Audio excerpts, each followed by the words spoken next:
Tonight, we're diving into a very pivotal discussion on the national stage, shedding light on the critical yet often overlooked cornerstone of Uganda's economy, the tea industry. Now, this sector, a resilient force in our export market, has unfortunately been shadowed by a lack of substantial engagement from both the public and the private realms, despite its significant contribution to our nation's economic fabric. The tea industry in Uganda grapples with profound structural challenges that impaired its competitive edge on the global stage. On our focus, we're sharpening on the tea farms sprawling across the western region of Uganda, a local where tea cultivation is not just an economic activity, but a lifeline for countless households. Recent times have seen these communities face the grim reality of uprooted tea plants, a direct consequence of plummeting market prices. Now, this distressing trend has not only affected the livelihoods of the local farmers, but has also echoed through the walls of Parliament. This has prompted urgent calls for the intervention, and in an effort to unravel the complexities of this issue and explore the viable solutions, we are joined by esteemed guests tonight. We're having Honorable Mbwatekama Gaffa, the MP for Igara West. We have Honorable Biraro Ephraim, that is a Member of Parliament for Buheju West County, and will be joining us on Zoom. And we have Mr. Robert Ejiku, the CEO of the Uganda Tea Development Agency. Now, their insights are invaluable as we aim to dissect the multifaceted challenges facing our tea industry, from the market dynamics and the pricing structures to the policy interventions and the entire sector support mechanisms. So as we engage in this critical conversation, our objective to you is very clear: to illuminate the pathway towards revitalizing Uganda's tea sector, ensuring that it can thrive and compete on a global scale. This discussion is not just about addressing immediate concerns, it's about setting the foundation for sustainable growth and prosperity within one of Uganda's economical pillars. Welcome to On The Spot. I'm Andrew Chamagero, and the conversation begins tonight now.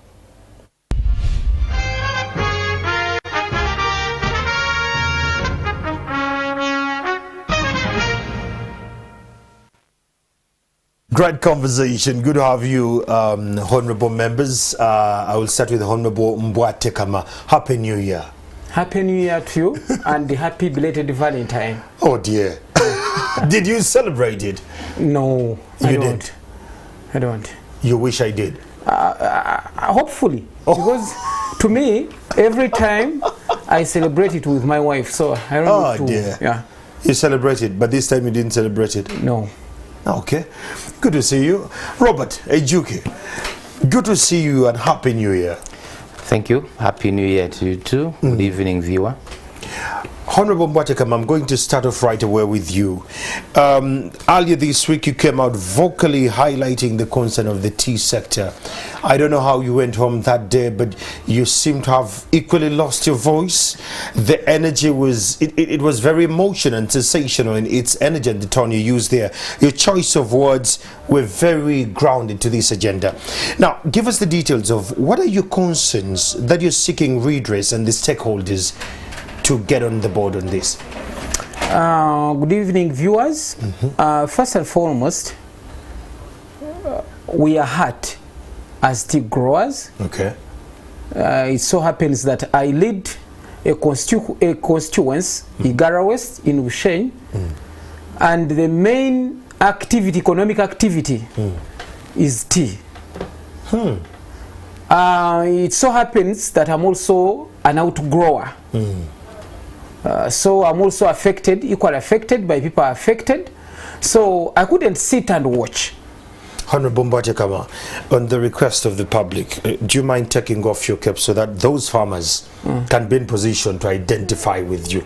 Our team is a survival. But it is communicating. It is communicating, right, but they cannot see you rightly so. Okay, I can even do like this because we are now, we've launched a campaign. I hear you in the campaign, but these are production standards. Thank you. Okay, thank you. Thank you, viewers, I think I can put it here with due respect. That would be much more better. I think it can. Okay. That would be much more better. So this is affecting your community, it's affecting your constituency, it's affecting your livelihoods. How long has this been going on? I think we've been affected for the last 1 year. because the prices kept on deteriorating till we feel that now enough is enough. Formerly, last year, we could be given at least 700 shillings per kilogram. Last year. But now, currently, they are giving us 200 shillings per kilogram. And someone who doesn't understand tea, it's difficult even to explain. Getting a kilo, a person like Chamagero who has never even practiced tea, if you're put in a tea chamber, yes, the whole day you can hardly even crack 15 kgs. So getting a kilo is not as someone who is even trying to get a kilo of coffee. So giving me 200 shillings, then the plucker, because they also have pride in that, a plucker now gets 150 per kilo. Per kilo. Me, a farmer, Mbwate Kamwa, I get 50. And it's not that I've gotten 50. Because with tea, unless you put agricultural inputs, you put fertilizers. If you don't put fertilizer, you cannot even, you cannot say I'm going to harvest. So on my 50 shillings, I will subtract, because in most cases they just give us inputs on loan. So the factory will even get to my 50. They even chop. So you find at the end of the day, the investment doesn't correlate. No, it does not. Actually, farmer, we are not getting any money at the moment. And with that, I've resorted to even uprooting my garden. I've so far uprooted 10 acres, which is so bad that I don't want even other people. So, no, to me, I've seen it's not economically viable. Okay. To me. But you're a leader. Yes, I'm a leader. Is it the best option there? In the morning, the best option is to advocate to make sure that government can come up and bail us out. I've been following Chamagero on different platforms. But it's like if my relationship with my wife is so sour and bitter, but I try to live under pretense to show the public that all is well. All of a sudden, you hear that someone is killed in marriage. So, I've been pretending for all these years because I wanted to be exemplary to the people I'm leading. I've been pretending that let us keep with tea, all is well. I never wanted it to uproot. This marriage has failed. Yes, but I found out that you know, in English they define madness as someone who does something repetitively but expecting different results. So I just try to see myself as if I'm mad. I'm remaining in this, I'm doing it year after year, but I'm not getting even anything, but I'm hoping to be better. So the situation is so bad that when you see me as a leader who has even who is having even a disposable it's called what do we call it in economics, when I have an income somewhere, I'm gaining from somewhere, passive income, but you find I'm crying. Think about a farmer in Igara West. That brings us to Robert. Robert, being that you're the CEO of the Uganda Tea Development Agency Limited, what do you see? What's glaring in the eyes, possibly the media that has not set its eyes on, for the one last year where he was just saying that the kilo was going for 700 shillings, now it's at 250 shillings, and it seems to be going down. Yeah, I just thank you very much, Andrew. Let me just correct something there. Okay. That the crisis of price coming down has been on for much longer than 1 year. Okay. But these prices, as we have them, were about $1.50 1.5 years ago. Whoa. But now from that moment on up to today, they have just been going down, down, down. Now, But generally, if I may term this a depression in the sector, this has been since 2019. Can I see clarification? Are you talking $50 given to farmers? No. Or you're talking about the The price of a kilo of made tea. In no, maybe I'm talking about what you give us. He's coming. Yes, I'm coming. Okay. There. He's I'm coming coming. there. I'm not in any conflict with you. I'm only trying to say that this giving a broader crisis is much perspective. is much longer Yes. than 1 year. But that is when it started hitting the farmer 2019. most. 2019. That's when it started hitting the farmer most. And but no, it started from 2019 up to today. And I think this has been a period, the longest time we've had a crisis in the sector since we revived tea in 1987. Okay, so for 5 years we've been in a period of the prices sliding down. Now, if you ask me what were the prices before 5 years, 2018, they were $2, 200 cents. Okay, 200 cents. So at that time, then of course you couldn't be able to, even if it was fertilizers going up to some of the about 150 per bag, maybe at that time you could have afforded. But now you can imagine with 60 cents on the kilo, there are certain things that you need to do. What we might not be seeing is what the honorable member is saying about the price of the raw material reducing from as high as 750 that other companies were paying to 150, 200 shillings that they are getting today. That's crazy. It's what we would call an austerity measure. The processors have taken to be able to stay in the business and even to try and be able to support the farmer. And that support is not enough. He has raised a lot of issues there. You're paying the farmer 200 shillings and 100 shillings is taken by the plucker. Those are the jobs that we've been talking about. The over 150,000 jobs. On average, every farmer has a hectare of tea in this country. On average, all the outgrowers. And they're employing about 2 people on each hectare of tea. So you can imagine now, those are the kind of jobs that will be lost if the farmer, if he uproots 10 acres of tea, that is about 4 hectares of tea. Those are 8 jobs he has already taken out by just uprooting that. So these have been austerity. These have been austerity measures largely because the processing farms now can no longer sustain the operations with the low prices of milk tea that is coming. What was the silence? If this has been consistent from 2019 and the figures kept dwindling, what is your role then as key players? Don't you have an association that brings you together that you can make a case as a block? Yeah, I think, you know, like I said, this is not the first time we've had the crisis, but it is only this particular time when we've had this crisis that when we got to the 4th year, we noticed that this is going to be bad. And things just started happening around the world, and particularly happening in the countries where our tea was being taken.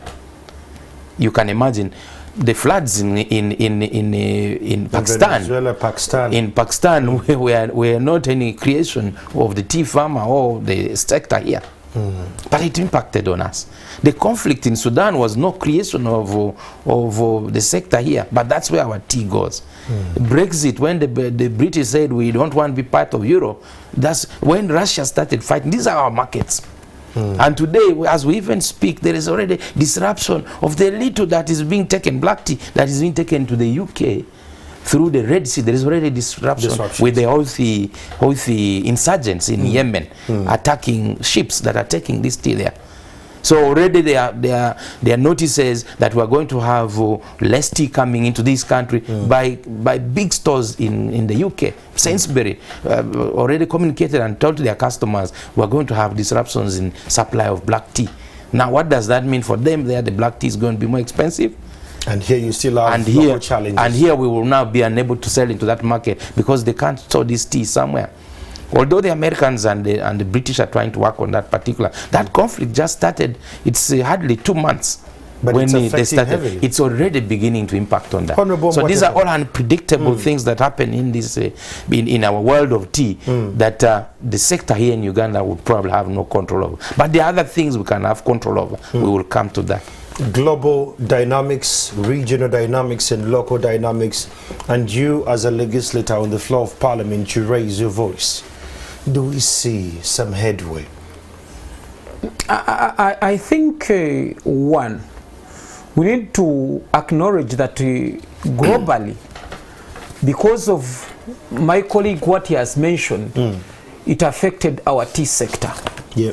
But as government, there is something we can do to make sure that we can bail out tea farmers. Like? We can bail out these factories. First and foremost, I will talk about something that is in our reach as government. I will begin with bailing out these factories. It's not new that our government of Uganda has been bailing out some people and even some individuals to make sure that They stay afloat. they sustain their businesses. So now, I'll give an example. If you go to Attack Sugar Factory, which for us as people who sit on Committee of Trade, even never recommended government to give Attack Sugar Factory money, because it has so far gotten more than 400 billion, but when you go on ground, there is nothing that you can see and you do really appreciate. I'll give an example of even Rubowa. You all were here. You've gone to the hospital. Yes. Really? No. I was among the few people who opposed. I remember. Yes. When the government was saying we need to give them a promissory note, we need to do what, and the whole president was speaking. You would think that war is going to do miracles with even a twinkle of an eye up to now. So what we are saying is true. As government, we never budgeted for this. But we can come up with a supplementary. But you already don't trust the government. With the attack with the Lubowa, you realize that it's not working. And what makes you think that when it comes this way, it is working because, one, we've been in this tea sector without hardly receiving any support from the government. But we are creating more than 150 jobs. Then I think when you see foreign earnings, we've been remitted. Last year it was over $100 million that we brought into the country, and the previous years it was higher. So that one tells you that the tea sector has contributed a lot to what the state is earning. Let me take you back last year. Yes. The Ministries of Agriculture and their trade counterparts developed the National Tea Policy to guide the production, processing, and to support the diversification of the products of tea being produced. And we want to know, how has this policy helped you possibly to make even much more better noise? I will just come to that, but I wanted to say that, one, government, we can bring a supplementary. Of course, one of our cardinal roles as members of parliament is appropriation. So that's where we come up as members of parliament to appropriate if there is any supplementary to bail out these factories and our farmers. Then you're talking about a policy. The policy you're speaking of, it is in shelves. By that you mean? Yes, when you talk about they tried to draft a policy. It is a briefcase policy. They've been talking about a policy. Even if the minister comes, he will tell you, we are drafting a policy. There is a cabinet paper we are trying to bring, and it has been there, lying there for centuries. Have you tried to follow it as a legislator?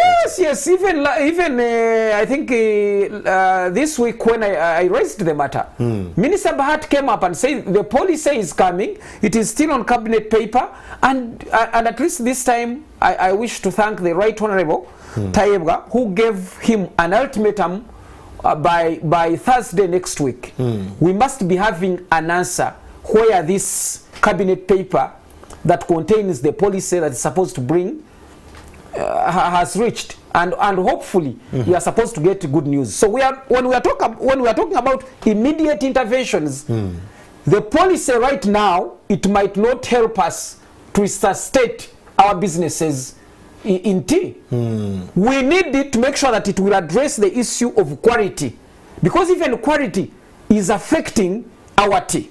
You remember back when coffee, we were not doing well in Uganda because of the quality. When they brought a tea policy, and among the few things I remember that the coffee policy. Yes, the coffee policy. If you would be found like you're drying your coffee down on the ground, you would be arrested by the PSOs, GSOs, and whatnot. And now when you move elsewhere in the country, you will find that one, they don't harvest immature coffee. Then even the post handling services are so good. So we need that policy, and we are looking at our government to make sure that it can bring it as early as yesterday. That one we need it. Mr. Jiku, immediate interventions. Do you see a political will in this, and will the supplementary be the silver bullet? Yeah, you see, that's what we've been questioning ourselves as the sector players, whether there is really a will to help the sector. We are doubting that. Because in this country, perhaps the political will to help the situation is only when there is a crisis. You get a crisis in sugar, you are now ready to pass a Sugar Act. 2016, we passed the Sugar Act. You get a crisis in coffee, you are now ready to create an authority to run affairs of coffee, and they do very well. To teach us how to drink coffee. And that's the kind of policy you're looking at. And then 1991, we do the UCDA Act. You get a crisis in cotton, 1994, we did something for cotton.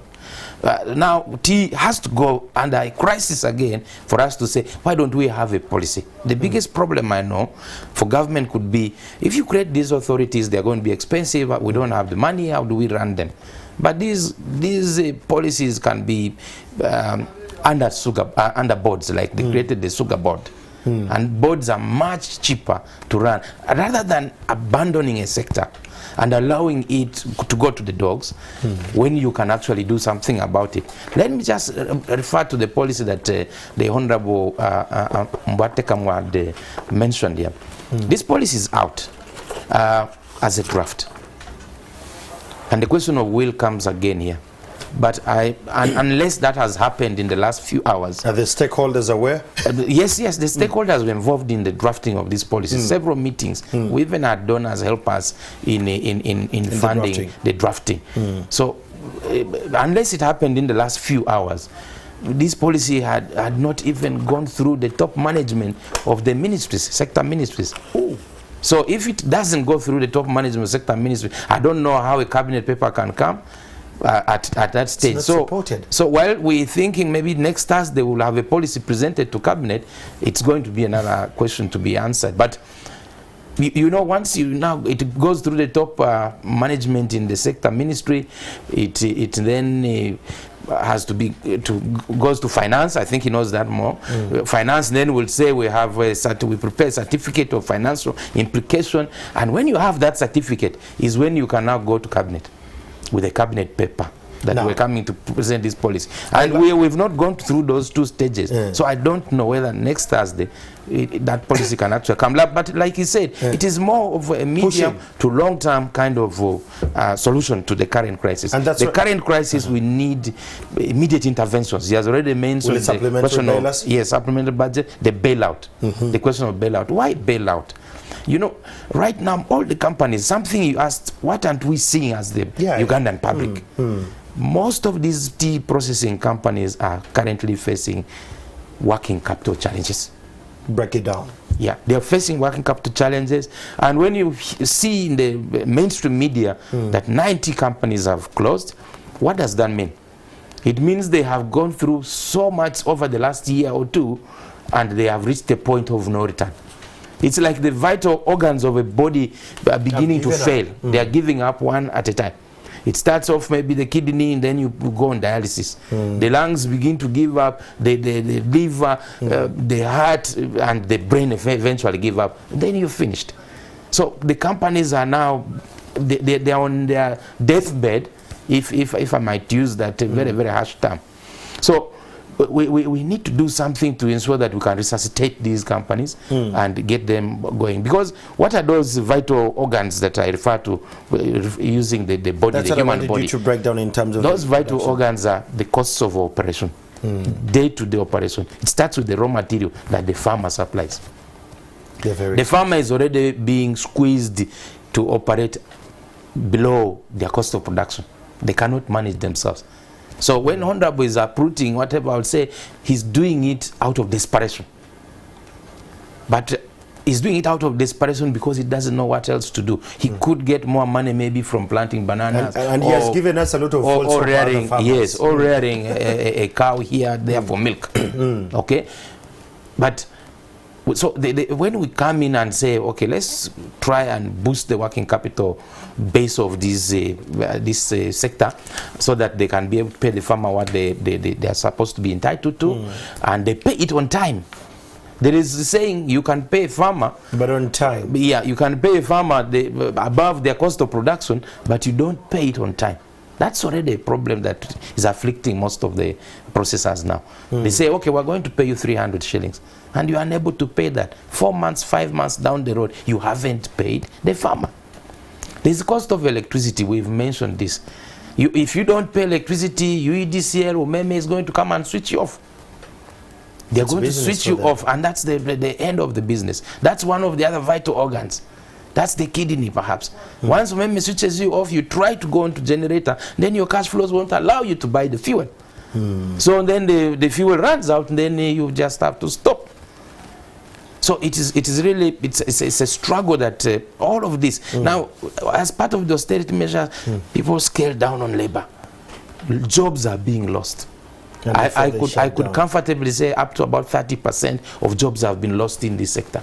And that's where we're coming. Yes. Friends who are joining us this conversation, if you're a farmer or you're within the very great value chain of tea farming, about this conversation, this is a very crucial conversation we're having tonight.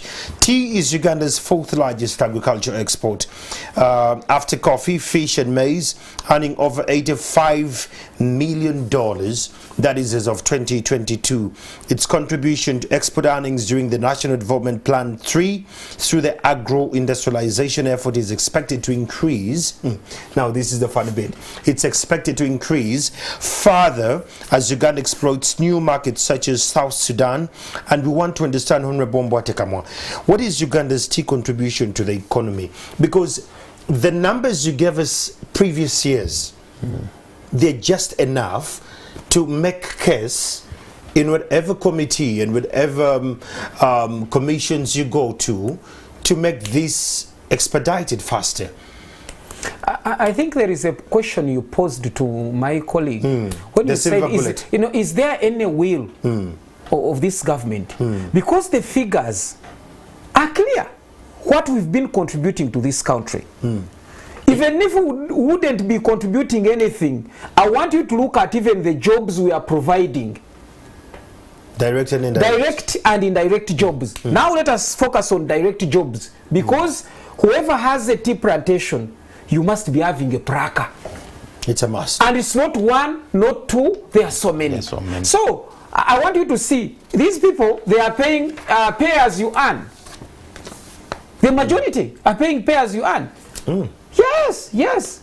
Then they are also contributing. They are also paying. They are paying NSSF, which is even helping them that the day they will even retire, they shouldn't even disturb the government. But the government is not seeing all this, and the pain I have, and I feel unless the government does something, I won't even forgive my government. Is if you look at other sectors like animal husbandry, if you look at that sector, we just had a crisis. You don't know how many times we've passed a supplementary. If there is any disease, foot and mouth was just the other day. Yes, yes, tick disease. I'm telling you, the president by morning would have known. Locusts. Yes, and even he will even try to get a solution immediately. the DVOs, district veterinary officers, will be facilitated to move here and there to make sure they can address that. Parliament must pass a supplementary as soon as possible. Now, recently in Parliament, we are trying to pass a supplementary. We passed actually, they are waiting to get the money. Over 50 billion to fight foot and mouth disease. We've ever passed a supplementary, it was during COVID, when people of Busoga were complaining and say, our sugar cane, we've not sold, the factories are not taking up, and we passed a supplementary, and those people benefited from saying, actually, they were given free money, because we could not, nobody verified that their field is to know that you had a sugar cane. Or you didn't. Or you didn't. But we passed that money and they benefited. Now, when it comes to tea, where most of us are beneficiaries, the government has kept a deaf ear. So that's why the problem is, I'm telling you that... The political will. The political will by my president, I'm not seeing it.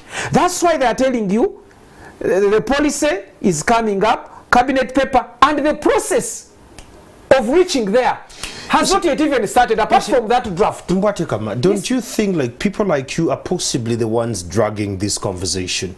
You don't have to believe in your president. Don't you believe in systems and structures? Isn't it the mandate of the government to create systems and structure to allow these things to flourish? If the systems were working, we wouldn't be having this conversation possibly. Maybe we'll be questioning the timeliness. Maybe we'll be questioning the deliverables. Now, you're national television and you're crying to the president and you're in parliament. Yeah, actually. Don't you think you're part of the problem here? What I want to tell Ugandans that we all need to acknowledge that there is a system failure in this government, in our country. Because a minister cannot even decide on his own or her own. You're not going to say that. No, it is a fact. A minister, the moment you table, will say, I will first consult the president. That's why my president, you've seen on several occasions, he's even invited to launch a tap. Because you people, you don't deliver. Because the ministers are not empowered. During the days of UPC, a minister could say a school should happen here, and the following day the materials are delivered, and the school comes on board. But now, the only challenge is that all the ministers, unless the president has given a directive, they cannot do. It's absurd. Even Bahat told you that, Minister Bahat told us that, do you know what? I need to first go to cabinet. On Monday, I discuss with the comrades and see them forward. But we've been bringing this, even coming to this policy. We brought it, and it was because of combined efforts that it has reached here. But we know that some policies and even some, if you want to, some bills, unless it is brought by the government, most especially when it has some financial implications, as a member of parliament, you cannot even bring that because you want to be given a certificate, since it will have a charge on consolidated fund. Again, I want to come to you. As a member of parliament and the legislator who sits on committees that are appropriating billions, and Frank, Honorable Frank Tumwebeze is your friend, I'm sure you have these conversations. What is his tone like about this? No, I think the people you're mentioning is very, I'm sorry, it's very unfortunate. Because they're the ministers. Most of them are cattle pastoralists. They don't understand and they don't understand what we are talking. No, they don't understand this language. The urgency. The urgency, because their focus is on animals. And so, for us who are in crop production, they don't click. They don't click. And what have you done to make them understand this? The advocacy. You saw me, I was very furious to the extent of even putting on the People Power cape. Because I wanted to show them that I don't mind. If it means supporting any government that can provide solutions in the coming government, I'll support that. You're going to threaten your party? No, I don't care if UPC comes with the best policy to support my farmers. That serves the people. I will subscribe, and I will even tell my people that they have something good on table that we can go for. But the government, we've been crying. They don't even want to know. Not until they see people coming to parliament and maybe we strip ourselves naked, Oh, yeah. and they say, now they've reached we won't get to there. the climax. We won't there. No, I'm sure we shall get there if they don't address our On problems. Zoom, we should be having Honorable Biraro Ephraim, but because of a couple of issues, I think we have some technicalities there. He's not with us. Let me come back to you, Mr. Jiku. Kenya introduced 30% fertilizer subsidy. I'm sure you're aware of that for its tea, and they have had their annual tea production increase by 67 million kgs, equivalent to Ughanda's contributions to Mombasa's auction market that was in 2020. What do we learn from our neighbors? What are they doing right? Possibly we need to, to borrow a leaf. Yeah, you're right. Kenya introduced a 30% subsidy to the farmers, and we've spoken about that as much. But Rwanda also introduced similar subsidies. Tanzania introduced similar subsidies during this crisis, particularly when the price of fertilizers went up. Let me repeat this, that the price of fertilizer went so high that it occasioned the governments in those countries to introduce a subsidy to bring down the price of fertilizer to what the farmers either had before or not so astronomically high, so that they could be able to manage their cost of productions. Now, in these countries also, there are certain things that we could learn from them. One, not a lot of research is taking place in the tea industry in most of the countries, but in Kenya there's a lot of research that's taking place there. The Tea Research Foundation of Kenya in Kericho is probably one of the best tea research stations in the world. It could compare anytime favorably with the tea research stations in Tokla in India, in Assam area. Now they have come up with the planting materials that are better in productivity, that are better in quality, that now they have introduced into the Kenyan sector, and most of the people are planting that.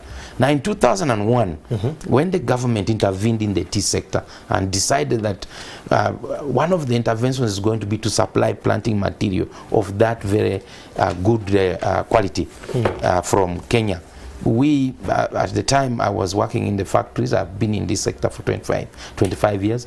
I was working in the factories, I was at Igara actually in Chamunga. So we actually took one of our lorries to go and bring in the cuttings from Kericho. And then we introduced that here and sent it to all the factories that had farmers, farmer-owned factories, so that they could start the process of propagating it, establishing nurseries, and then eventually taking out and establishing what we call mother gardens, from which they could get, I'm using technical terms, but understand me here, there is no way of simplifying some of this. Then using whips, which are the products that go into these different nurseries that are formed. So, and then further to that, after that intervention, then there was, so almost 6 million plantlets of new clones, high quality clones, which are high quality characteristics plus high productivity, were given out. 6 million. That was entire farmers, to the outgrowers. Entire outgrowers. And so you're looking at about 600 hectares of tea that was planted around that time. Now this has never stopped, so we continue to improve on that. But tell you what, this only constitutes about 30 to 40% of our stock that we have out there of planted tea. These kind of improved clones. But in Kenya today, those improved clones constitute 70% of what they now have. At some point, they did uprooting of tea, and they did it deliberately because they wanted to replant to it clonal tea. So in this country, what about the other 70%? The other 70% is largely seedling tea. And so that means our seedling tea is poor quality a little bit and low productivity. So we're losing in a way. So strategically, if we had a policy that looks at developing, regulating this sector, developing the tea sector, we would have already started. In 3 years, a farmer can actually replant all his seedling tea and finish. because it takes about 18 months before, after you plant the plant into the soil, for you to start harvesting. It takes about 18 months to be able to do that. So on a 3-year kind of cycle, you can have your whole area replaced. Rwanda has even a much higher clonal tea population compared to even Kenya. And when you look at these results we're talking about, Rwanda is getting $5, Kenya is getting $3, Uganda is getting 60 cents. Okay, when you look at this and then you look at what are they planting, what do they have, those differences begin to make an impact. In terms of policy on fertilizers, when the fertilizer prices go up, are they withdrawing from application of fertilizer? Are they reducing the dosage? No, the government says come in with the subsidy. They maintain the doses. So productivity is high, the quality is high. Because fertilizer, the farmer is not badly affected. So the farmer is not so badly affected. Sometimes the companies are allowed to cut on their margins, but as long as they can maintain the farmer's state of affairs. Well, the conversation keeps going on. We're looking at the different safety nets and the subsidies that could cushion our farmers in such turbulent times. We're taking a break, but be part of this conversation. Go on Twitter. The hashtag is NTV on the spot. We'll ask your question, we'll pick your thoughts, and we'll read it. Stay with us.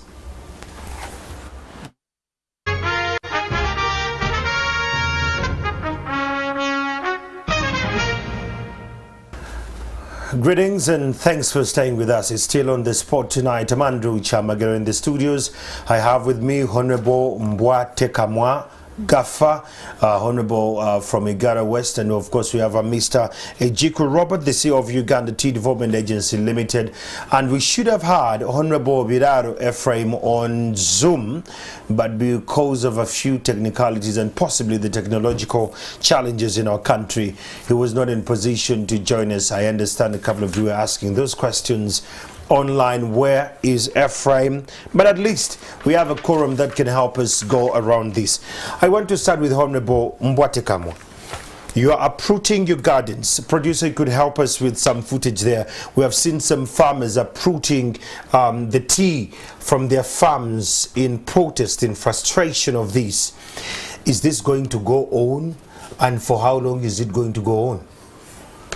I think I've done this out of frustration. I wouldn't wish any person to do it. Okay.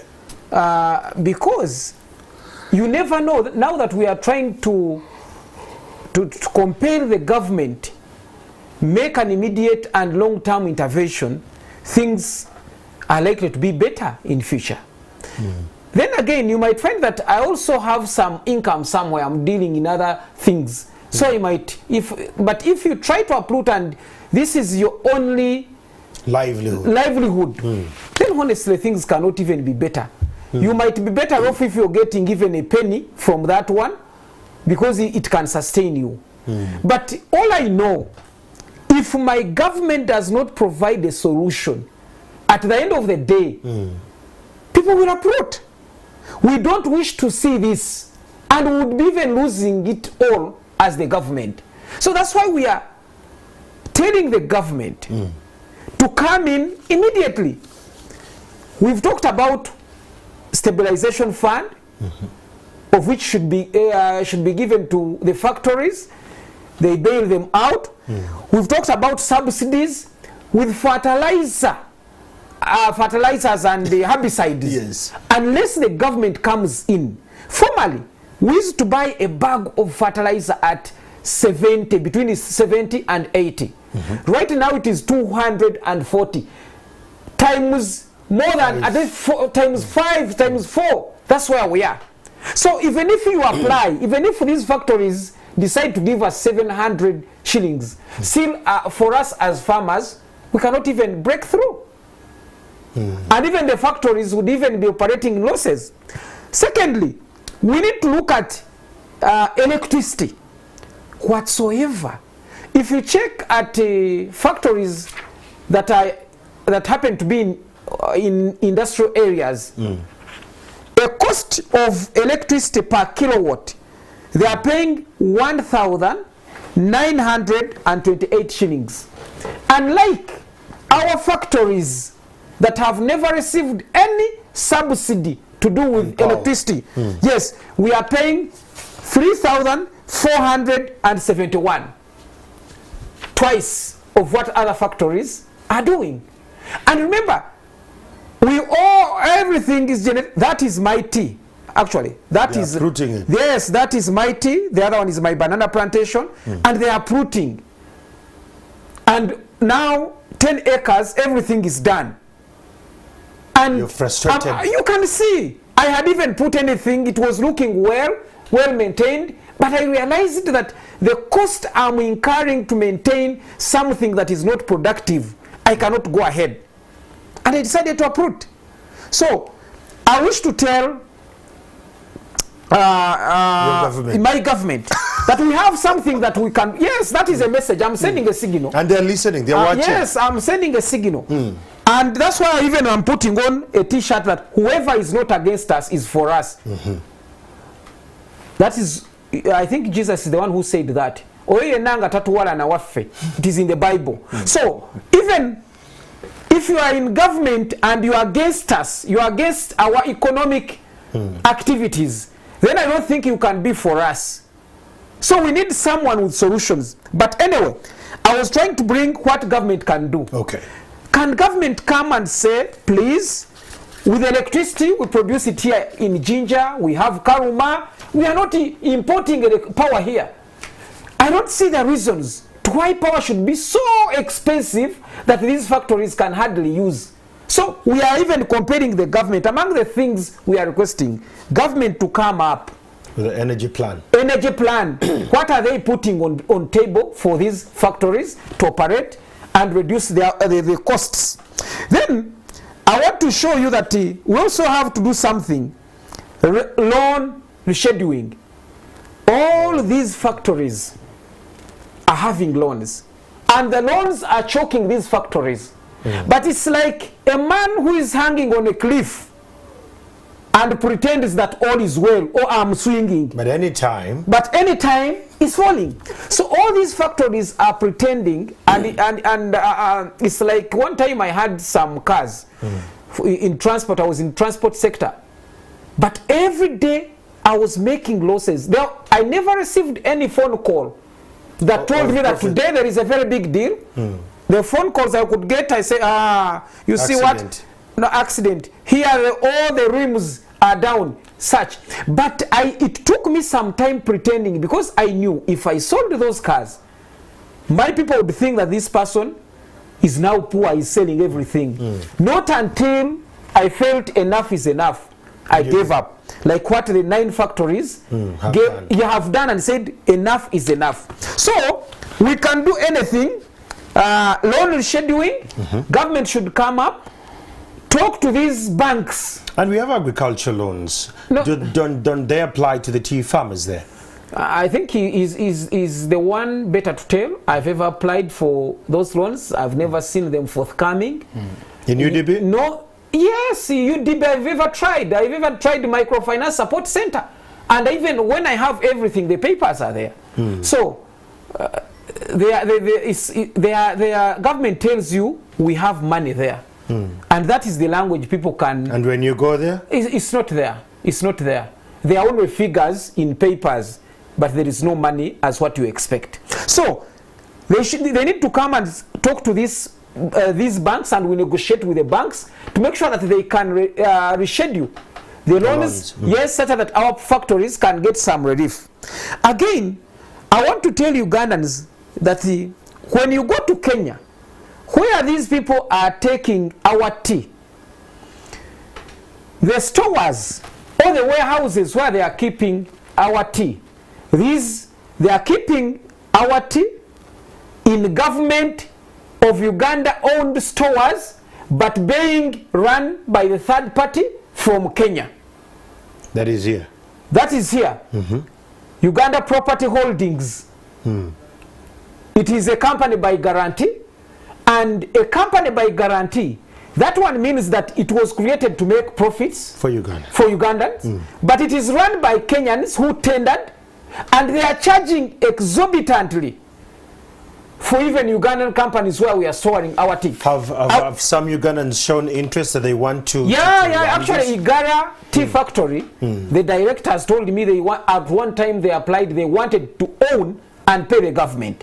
But because we are having the mafias in government, they cannot allow that one to happen. Because there are people who are on payroll.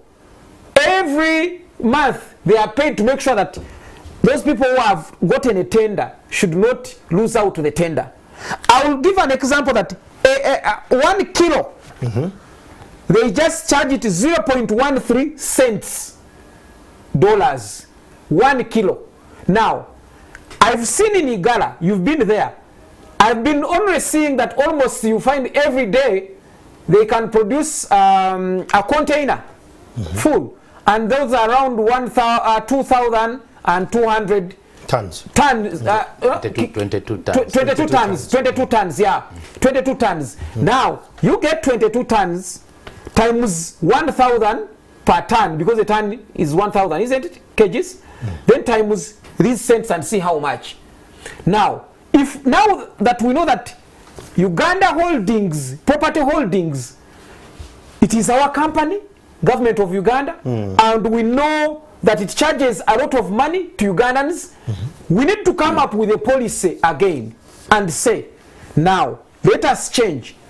Whoever is exporting our tea should be bonified. Yes, you just go there, put your tea, whether it takes months, you don't get clients, and you shouldn't pay. Or alternatively, the Association of Uganda Tea Development Association, they can run this, they can be the ones to, yes, because they know that if we run this one, we are not going to charge ourselves exorbitant. Honorable Mbwatekamwa, yes, where does what you say leave the East African spirit?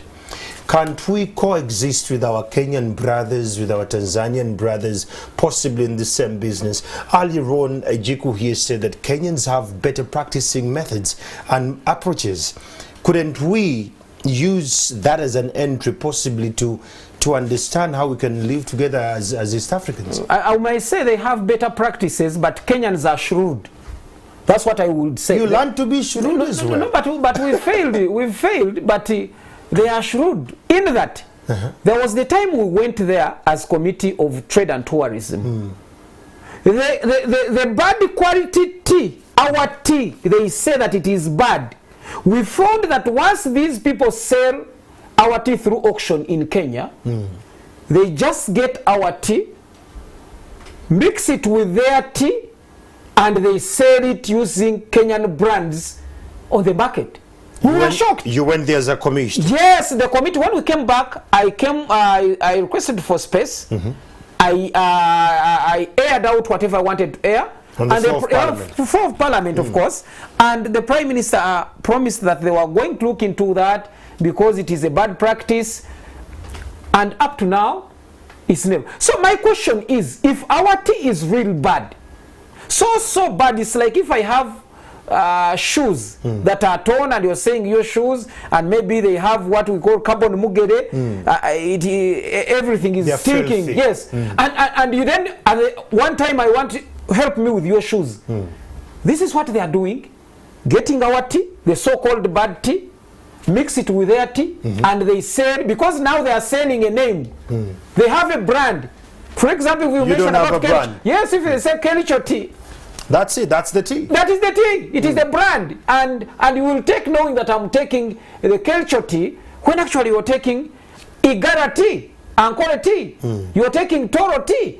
So the government, our government, it is very unfortunate that it supplied even seedlings to farmers, meaning that people who didn't even have interest uprooted even banana plantations, and they joined. And yes.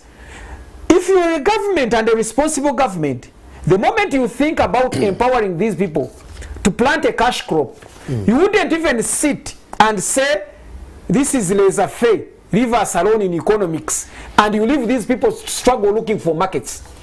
Why is it that we need to first move to Kenya, enter into an auction and sell? Yet we Can't we do it from here?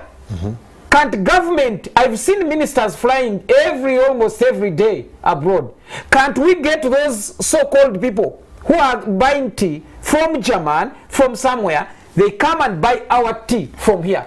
We reduce even the cost of transportation to Kenya. What's wrong? Then I have another, I have something I need to bring. My colleague talked that will be the very last one, then he supplements in a couple of minutes. My colleague talked about research. Research and development. Research and development. Yeah. We need to do a lot of research. Because you find out that up to now, as Uganda, we are still sentenced in the production of dry tea. But you've seen our colleagues from China. They've measured in green tea, which is even very expensive. But here we've not ventured in that. A few people, even some who have ventured in that, they are gambling. So because there is no data to back up. The research is not there. You always see, you go to China and see this is green tea, and you come and do what you can to make sure that you can earn a living. We need to make sure that there is what I've also learned, that there is what we call orthodox tea, and it is fetching a lot of money. But nobody, because we are not sensitized, we don't know how to do it. So that is the essence of the research we need. If we venture in this, it means one, it is going to fetch a lot of money, and even we shall have the cottage industry, that someone will sit even at home, having a small production line of even like maybe 5 million, can even produce, extract juice and get this green tea and sells it expensively. Ejiko, in the interest of time, I want you to supplement on a couple of issues he has raised there. But I'm asking you as farmers, especially you as the Uganda Uganda Tea Development Agency, what are you doing to address the issue of awareness and sensitization? And have you tried to speak to some development partners who could possibly partner with you? Have you tried PPPs with the government in terms of research and development, and as well as creating the awareness among the farmers? But there is a lot of awareness amongst the farmers. Nice. In fact, the farmers have come up in this crisis during the awareness sessions we've had with them, meetings we've had with them, to tell processors, instead of you failing to pay us so much money, say 300 shillings for a kilo of tea, why don't you pay us 200? It's what you can afford, but at least let that money come. Now this is farmers sacrificing. They just want to have a certain cash flow coming back to them. So there is a lot of awareness. They actually, because if that wasn't there, then most of these companies that depend on farmers would have closed. So, but allow me, Andrew, to go to a number of issues that you asked about, and then he hinted about. I'll leave the politics to him, of course, because that's his domain. Yes. So he enjoys, a free latitude there. But there are technical issues that he raised. I want so that Ugandans also get to understand the context. One, the uprooting of tea that is ongoing is a very counterproductive kind of action, and government should not be looking at this and just let it go. We must make the interventions that are necessary to stop farmers from uprooting tea, because from figures that we've been given by NADS, government invested over 700 billion shillings in supplying planting material to farmers. Now to again now invest that amount of money, it's like building a house and then you bring it down, then say we will build it again. So what kind of planning the is agenda? That? What's the agenda? We went as a Uganda Tea Development Agency and established a mother garden in Zombo. We established a mother garden, and the people in Zombo donated land for us to establish a mother garden. Oh dear. And the people in Zombo have been planting a lot of these plantlets that government was giving through NADS. They are waiting to begin to reap the fruits of tea, of their sweat, but from tea in Zombo. They cannot we cannot begin saying, allow the sector to collapse. And then there will be no investor interested in going to Zomba and saying, let's set up a factory in this place because we can manage this anyway. Yeah. And yet this is one of those suitable places where tea can be grown. And it can change the lives of the people in that area completely. If you go to Buhois, you go to the districts that are growing tea right now, you see people's lives have changed because of tea. In fact, you say here in NTV, Seeds of Gold. Tea for many years has been called the green gold.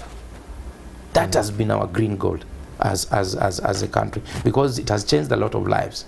So uprooting tea is really counterproductive, and I encourage farmers not to do that. We will get out of this crisis if government listens to us and just gives the necessary catalytic impetus for us to get back up.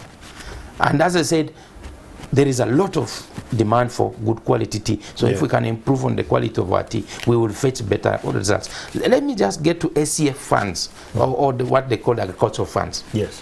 Government, of course, introduced the SCF funds, I think, around about 2010 or 2009. That's when they introduced what they call the Agricultural Credit Fund. There were limitations to as to how much you could borrow of the Agricultural Credit Fund. Now, I think a number of sector players have been borrowing those funds, and they were actually getting it, which the Honorable may not have known, because we personally got you got some of that money. We got some of that money to be able to put up a whole factory. It was an SCF fund, and I think at that time it was when government was able to. How long ago was that? Lift that was in 2010. So by 2012 we had that factory running in Buhoeju district. So SCF funds have been coming, but presently government still has SCF funds. They are there in the banks. But you see, for you to be able to borrow from the banks, the structure of SCF funds is such that 50% of the contribution comes from the bank. So the bank is in business. So the government is contributing this 50% so that the bank can reduce the interest of borrowing to buffer them, yes, operational to buffer costs, their operational costs.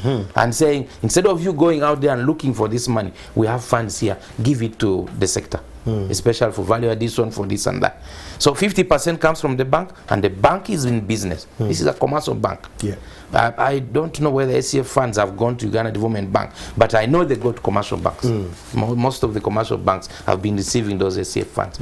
So they have been giving out that. But presently, where the cash flows have been suppressed considerably, there is no commercial bank that is going to give you money without seeing cash coming in the business. And you have, because revenues have gone down because of the drop in prices. So they are not going to have said this before. They are not going to give it on the strength of your fixed assets. You have a 100 billion investment. You have a very risky thing, and the banks are risk averse. So they are not going to be able to give you that. So presently, SCF funds may be there, they may not be there, but it is very difficult for the sector players to access those funds. I will just tell this without revealing any names. I applied for some funds for one of our companies, and that was after COVID. Yes, and no, this during this period, and one of the officers there wrote to me and said, given what is happening in the industry, you can imagine a statement that starts like that. We can only restrict this to this, and we can't give you this. And so the saying, situation is informing our approach now. Exactly, is informing the approach of the banks. So I don't know how government will come in at this stage. The SCF funds are there, but they are not helping. They are not helping the sector. And right there, Jacob, if I let you go, these fluctuations have had great impacts to the livelihoods of the tea farmers. Yes, they have. What comprehensive strategies have you developed as an association just to keep them at bay, just to keep floating? No one is drowning now, but at least to stay alive, to stay breathing while we're making this noise with them, Watercamas and the likes, the others on the front. Okay, I wanted to address something and then come to that, so that would be really your parting shot. Our parting shots, so that we concentrate on but that's important. Let me get on with that and deal with it straight away. One, broadly, all the players in the sector have been looking at how do we reduce costs so that we can have cash to use in our operations? Number two, how do we improve on our efficiency so that we do not waste the resources? Correct. Number three, can we start working on our quality of tea? And you see, the quality of tea has a historical perspective to it. The outgrowers that Mbatekama is a part of, in the past, in 1966, government, by an act of parliament, established Uganda Tea Growers Corporation. And that Uganda Tea Growers Corporation took care of specific interests of farmers. Service says that farmers needed, that a processor didn't need to provide them. Those services were provided by access to fertilizer. Uganda Tea Growers Corporation brought in fertilizer, sold it to the farmers on loan basis. Similar arrangements we're having now. But they provided extension service to farmers, and they had tea-specific extension officers who would go out there. But with the repeal of Uganda Tea Growers Act in 2007, what happened is that we began to see extension services in tea die. So the processors started providing extension services, but this is an expense to them that was never there. So your cost of production is going to go up because you're picking on what government used to do. But we can tell that even when UGCC was doing that, they provided appropriate extension services, provided fertilizers in time. The structures were working. Our price of tea in the world market was competitive. We were competing with Kenya, even beating Kenyan factories. We were competing with the best in Kenya. Igara, that you represent, was competing with the factories in Kenya. Up until about 2000 is when now we began seeing ourselves going down. And with the UTGC out, with everything, fertilizers started disappearing, extension started going. Now, even when extension was moved to NADS, NADS had these general agricultural extensionists who didn't know much about tea. So in all the tea-specific tea growing areas, we really lacked extension for farmers. Who knew the crop. Yes. So today you see processors struggling and getting extension officers in new places like Zombo, like Isoro, where tea has been introduced. Even Kabale is relatively new. They have good planting material. They have actually some of the best planting material they have put in there. But the extension services, if not properly provided, that planting material will go to waste. So we need to begin to address these historical challenges that were created as a result of some of our actions.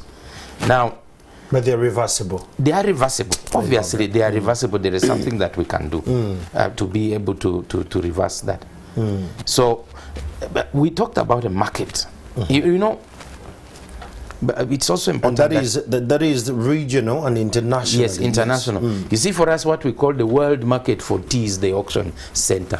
Because in the auction center is where you get your Pakistani buyer buying using an agent in Mombasa. Most of the people in Mombasa are basically agents. There are few companies that buy for their own blending purposes. The tea market is a very extremely structured market all over the world. We can't say it's only within this region that it is one. We have tea auctions taking place all over the world where tea is being grown. In Chittagong, in Colombo in Sri Lanka, in Guwahati in India, in Kolkata in India, but so many places. Siliguru in India, in Limbe in Malawi, in Dar es Salaam now there is a tea auction. In November of last year, Dar es Salaam held their first tea auction in Dar es Salaam. So he's asking, why don't we also do our own auction here? You see, your tea, you can actually even choose to sell your tea in the Sri Lanka, in Colombo auction. You're not restricted by geographical confinement to where you can sell your tea. The only thing is going to be, how are you going to provide logistics to have this tea, one, after purchase, to be delivered to whoever has bought it? Number two is going to be the samples. Tea purchases or auction, the bidding process is based on an analysis of the sample of the tea that you're selling. So we pick these samples. In Mombasa, we have the warehouse receives the tea, and then they pick a sample and give it to the broker. The broker of your teas then redistributes that sample to all the buyers who are going to appear on the auction floor. The auction floor used to be a house where you would sit in, and then you begin bidding for all the teas that have been catalogued for that sale. So once you've given all those samples to the buyers, during the selling process, during the real auction, now it is an electronic one, e-auction, the bidding process starts. The buyer has, the broker has given a value for your tea, and then the other one does. So that can happen in Colombo for the same, as long as you can get your sample there. You can decide to sell in Malawi as long as you can get your sample there. Fully sure. Yes. At the end of the day, the advantage only we have with Mombasa is that it's also a logistics hub. It's close. You know, how people want to go to Dubai and do business from there, because it's one of the biggest logistical hubs you can have. India is easy to access, Europe is easy to access, Africa is easy to access. Middle of it. If you did blending and packing in Dubai, you'll find it very easy to distribute your products into Africa. You're going to Europe because you use the Red Sea, and then going into Asia. So that's what we do. So I do not think immediately having an auction here is a solution to our current problem. In the future, yes, but you see, that's why we say we must have a comprehensive policy on how we're going to develop the tea industry, because you must achieve a critical mass where your tea, in terms of volume, is sufficient to attract all the buyers to say we're going to that big market. You see, that Mombasa market is the biggest black tea market in the world. How many years has it taken it to be at that level? Mombasa was established in 1956. The auction in Mombasa was established in 1956. So it has been there for all this time. Actually started operations about 1957. So it has been there. But auction centers have been established many places. Did you know that our tea, when we started selling tea internationally, the first auctions were being carried out in before 1956? You should ask me, where were we selling our tea? It was in London. So by 1956, then we started selling tea even in Kampala. There was an auction center in Kampala. Then there was an auction center in Nairobi.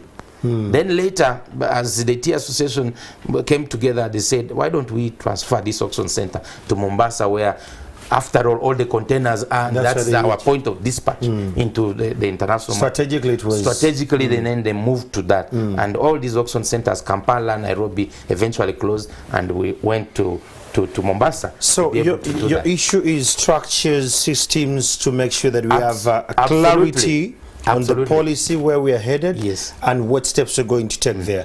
Mr. Chamagero, can I first ask a question? Yes. Now, what is the comparative advantage for Ugandans to be in that auction? And again, you've said how much are we selling that kilo in that auction as Uganda? How many dollars? 60 cents. 60 cents. 60 cents. That's our average now, and that's the lowest. Can you translate that into our local currency? Because our target to debate here, we want to bring it to the lowest level. Exactly. Because we have outgrowers. How much is that? If you translate the 60 cents you're talking about, the 60 cents would be translating into 60% of 3,800. You got the culture. Can you do that quickly? Let me do the math here. Yeah, do the math. 60% of 3,800. That is 380 plus 1,900, which is 2,000. 200 and how much? How much? 2,280. 2,280. Yes. Now, per kilo. Now I want to ask you. But this. the $5 guy who's selling in, and I agree with you, the $5 guy in what we can also translate that in Rwanda is at 19,000. No. Let us first now come back home. Because I'm interested. I'm not representing people of Rwanda or what. Yes. We're advocating for them. Now, how much is a kilo of tea here in Uganda, averagely? A kilo of tea here in Uganda on average is about 6,000. Now, Mr. Chamagero, I want you to help me. If internationally I'm selling a kilo at 6 cents, at 6 cents, which translates into 2,000 and 200. It's extremely low. Here in Uganda, a Ugandan, where you've not incurred all that transport and whatnot, warehousing costs and whatnot, you're selling me a kilo at 6,000. Now, I want also to ask him to put him on a task. Are you people who are representing us farmers conniving with those people in auction? Do you feel yes, you're not well represented? No, yes, because if I'm a Ugandan, a kilo comes from Igala, or even if I'm buying it from Igala, it is around 6,000. But you're even putting in extra cost.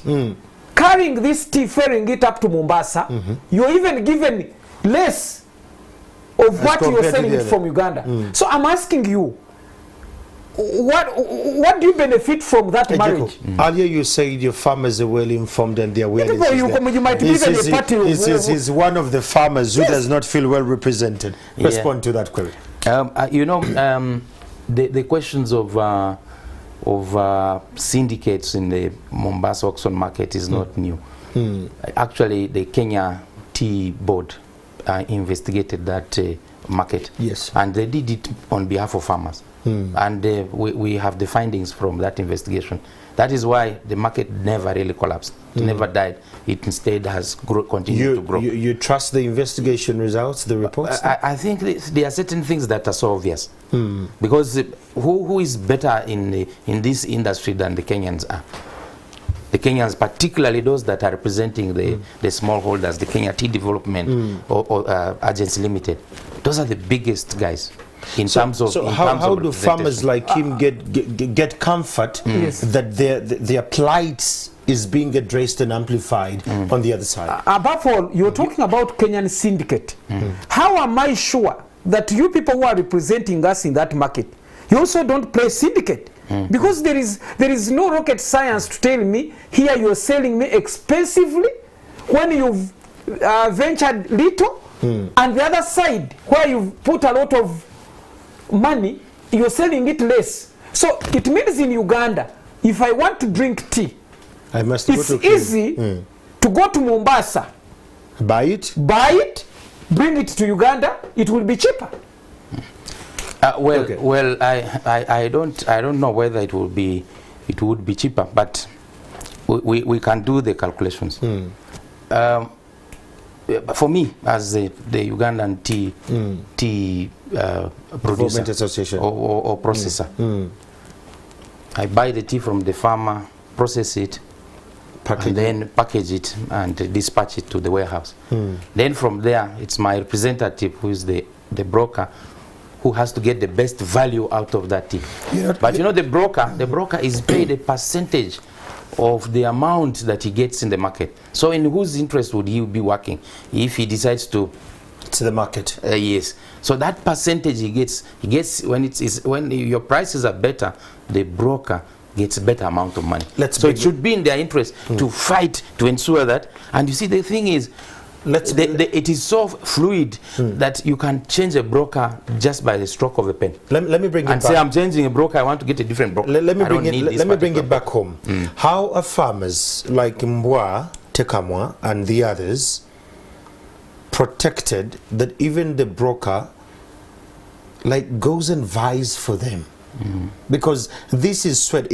With all this at play and the regional dynamics playing, and they're not even competing. Yet they're actually doing quite a lot with all these turbulence going on. Yeah. You know, it's very difficult to answer that question, except if I took you into bit by bit. Bit by bit. But I took you into, I've been in this industry, as I told you, for a very long time. I've had this before. Can you do that in 5 minutes as we're wrapping up? Yeah, if I took you into a tea testing room, and I put the different types of teas from the different countries, all the countries, even our own differently. You, even as a layman, you'll be able to see what is it that I'm interested in this tea. What value would you provide it? I've been to Mombasa countless times, and we've taken farmers there specifically for them to be able to appreciate this process. At one point, it used to be an incentive for those who perform well in terms of the quality supplies and the productivity, because we were tracking that. We would take them to Mombasa for them to be able to appreciate that. We would take them to Rwanda to go to the different tea factories and see what quality of tea is being plucked in those factories and how does their tea look like. You carry a little bit of your sample to be able. So these were learning visits. We take them to Kenyan factories. With the cash flows this low, you can now not take them at this stage. But when the time is right, part of our quality drive must include for them to be able to benchmark. Is it really true that our quality is poor? They should be able to see it for themselves. And for us, we're able to see this. But so once you see that difference, then someone tells you, but you see, between Igara and Tamteko, you can see the differences here. And which one would you give more? You might give it to Tamteko and say Igara can't fit that, or you give it to Tamteko just as a layman. Just as a layman. You've tested and you've seen. And that's what but happens. Mr. Chamagere have not been no. Let me get that. And by the way, now,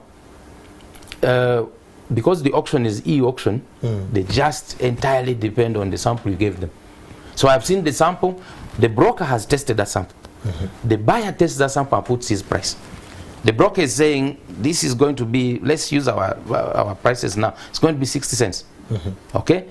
The buyer will test it and say, no, it's 40 cents. So when you go onto the auction platform, which now the East African Tea Trade Association has developed a passive window for me as a farmer, for me as a manager of a tea factory here, to be able to attend passively and see the actions taking place.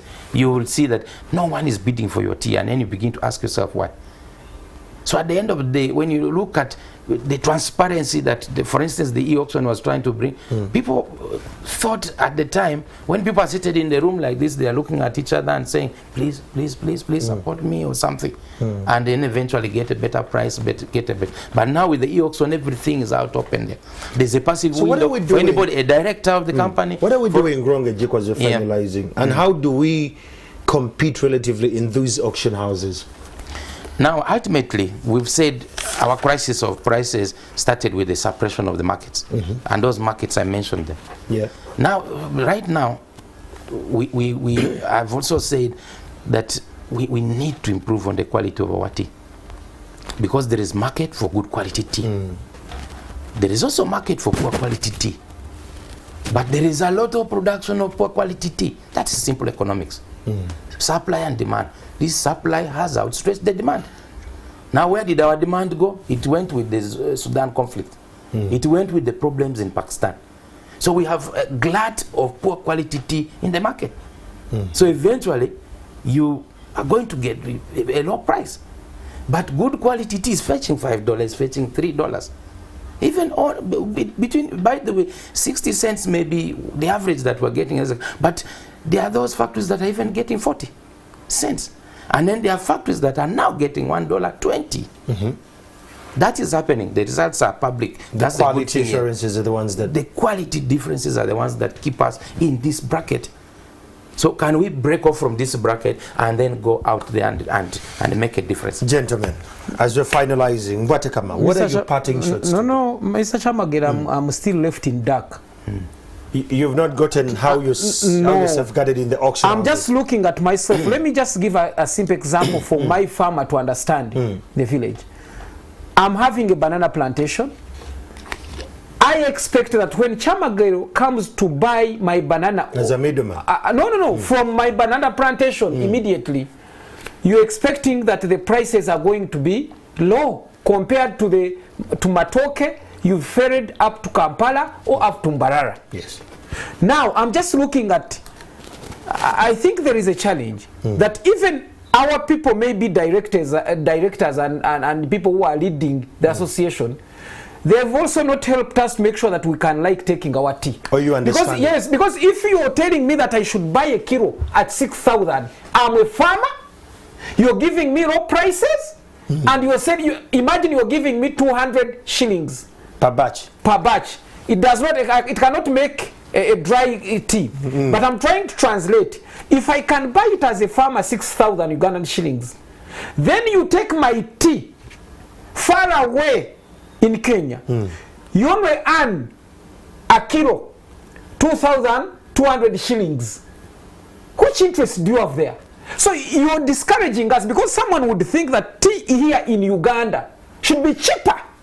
Because it's coming from the farm to the cup. From the cup to the factory. Let me just add a little more Yes. clarification there. You know, there is also what we call absorptive capacity. Okay. I don't know whether it's Break it traditionally. Traditionally, Ugandans have been taking less tea. So you need to go and promote that. Does it mean that you sell us expensively? Let me come through. Let me come through. You had about billions when they were given to teach us how to make coffee? I'm not going to ask for those billions for now. I probably need those billions to be put with the farmers, to safeguard the farmer, to safeguard the sector, and then we can be able to move forward. Because if we can make those investments with the farmers to improve the quality, I am cocksure that we will bounce back, and the farmers will get back to where they were before. Back to his explanation. So yeah, just back to his explanation. Only 5% of the teas that we process here is actually taken in this country. So 5%. You have 95% of the volumes that you are producing that cannot be absorbed by this market here. What are you going to do to that tea? Don't you see that? Don't you see that the fact? Is it of quality? I understand, and I appreciate your argument. My concern is, however much I'm consuming a kilo, I want you to take the rest. But what it does not augur well that much as I'm buying a kilo, I'm a farmer, I'm in Uganda, you're selling me thrice of what you're selling in Kenya. You know, that kilo of tea, was 8,000 in Kenya. Okay? So today, it has come to 6,000 and caused this crisis. You're getting it? It was attractive for you to sell there. Now, however much it is attractive for you to sell in this local market at 6,000, even if 5,000, you have no market for it. There is no one who is going to buy tea here. So it's a bad deal, but I have to take it. My brother in Kavale would rather take his millet porridge, sorghum porridge, rather than the tea. Because you see, the way tea was first introduced here, it was introduced by the English, we know that very well. Yep. In the colonial times. When they introduced it, the way tea is supposed to be taken is considered to be an expensive beverage. In the interest of time, you take it with sugar, you take it with milk, you take it with an escort, what we call escort, which is something to bite it with. Do we have hopes as the landscape of the tea is evolving to possibly safeguard the farmer and maybe explain better? Because from your context, it's a lot more about the scene catching and the awareness on how to take more tea as citizens. Do we have that part of the roadmaps?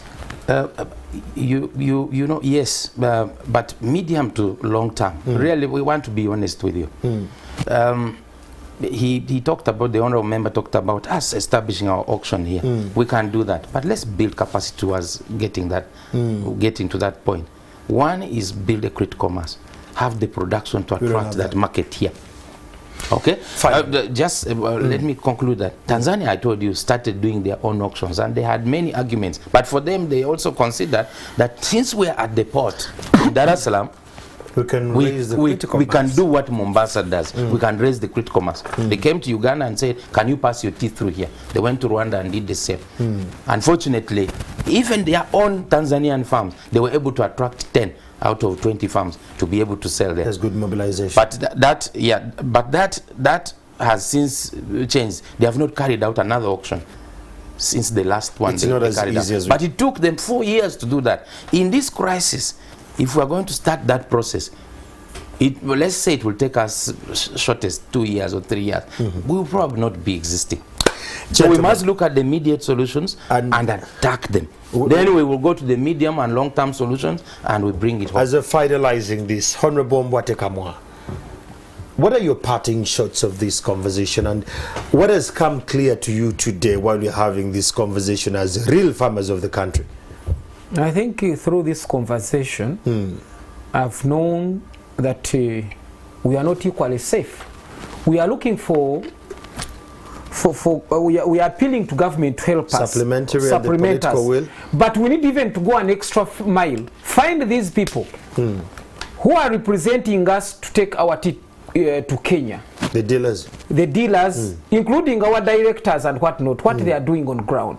Reason being, if you talk about there is a syndicate, already it is reflected because whatever we get from Kenya is the worst price compared even to the same tea I'm buying in Uganda. So it leaves a lot in question that now let us negotiate with the government to give us stabilization fund, to give us subsidy for these fertilizers. And on top of that, another pertinent issue, we need to look into taxes. Government should also give tax holidays to to companies, To the sector. to the sector.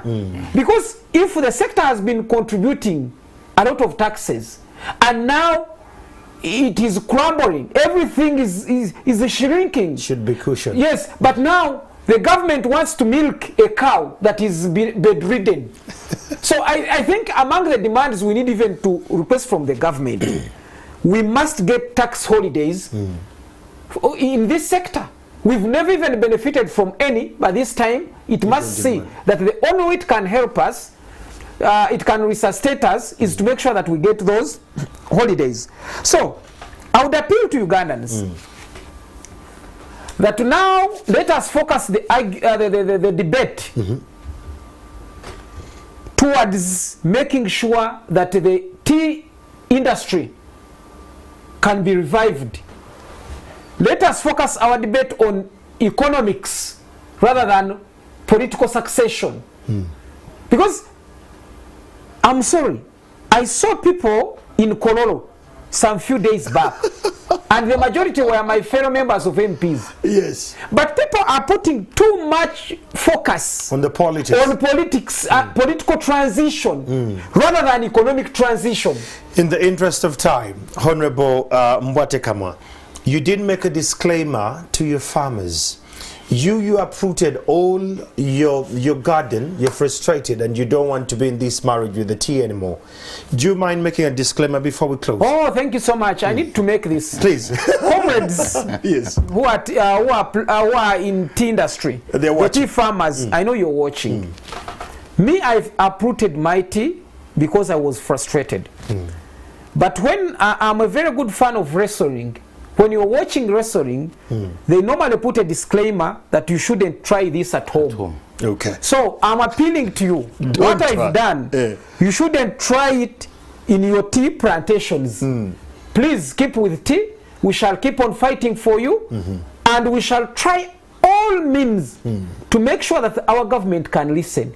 Whoever does not hear must be made to feel. Thank you so much. It has been quite a very interesting conversation. Thank you so much, gentlemen. Ladies and gentlemen, those who have been part of this conversation, we can't thank you enough. The conversations about the key cash crops of our country and our economy, well, they will keep going on again and again. Maybe you and I were not paying attention to the cries of the farmers of tea. Maybe you're one of those Ugandans who is not even paying attention to the value addition system or even in the auction system. It's high time you pay attention to this. And to those in the powers that be, it's until you hear such voices come out in such turbulent times that your action and your urgency is needed. I'm Andrew Chamagiro. Have a lovely night. Thank you, Mr. Chamagiro, for us.